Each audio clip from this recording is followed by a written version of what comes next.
তোমরা আমার বাবা মা, আমার জীবনের যে কোনো কিছুতে ডিসিশন নেওয়ার ক্ষমতা তোমাদের আছে, কিন্তু তার মানে এই না এরকম একটা অর্ধপাগল মেয়ের সাথে আমি সারা জীবন সংসার করবো। তাহলে তুই কি করতে চাস? সংসার ছাড়া সব করবো। এই মেয়ে কোন কাজটা ঠিকঠাক মতো করতে পারে আমার বলতো? একটা ভালো কাজ করতে গেলে বড় বোনের মতো ঝামেলা বানাই আসে, এভাবে কি সারা জীবন সংসার করা সম্ভব? তোমরা বলো। না, থাকতে হবে না। আপনি আমাকে অনেক সহ্য করছেন, আর সহ্য করতে হবে না। আমি আপনার লাইফ থেকে অনেক দূরে চলে যাব, আর কোনোদিনও আসবো না।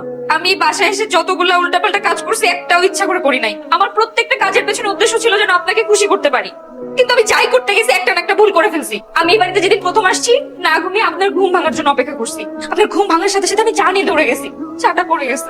এরপর আপনি রাগ করছেন ভেবে আমি ভালো পিঠা বানাইতে পারি, পিঠা বানানোর জন্য দৌড়ে গেছি। ময়দার ডিব্বাটা খোলা ছিল, আমার মুখে পড়ছে, এটাও কি আমার দোষ?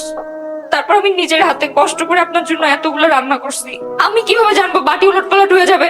আপনি দুপুরে না খেয়ে থেকে যতটুকু কষ্ট পেয়েছেন তার থেকে বেশি কষ্ট আমি পাইছি। এরপরে যে তেলটা নষ্ট ছিল ওইটাও কি আমার দোষ বলেন? হ্যাঁ, সব দোষ আমারই।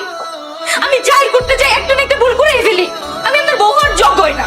আমি আপনাকে মুক্তি দিয়ে দিলাম, যা। আমার মতো মেয়ের আসলে বেঁচে থাকা উচিত না, আমি বেঁচে থাকারই যোগ্য না। আপনারা আমাকে মাফ করে দিন।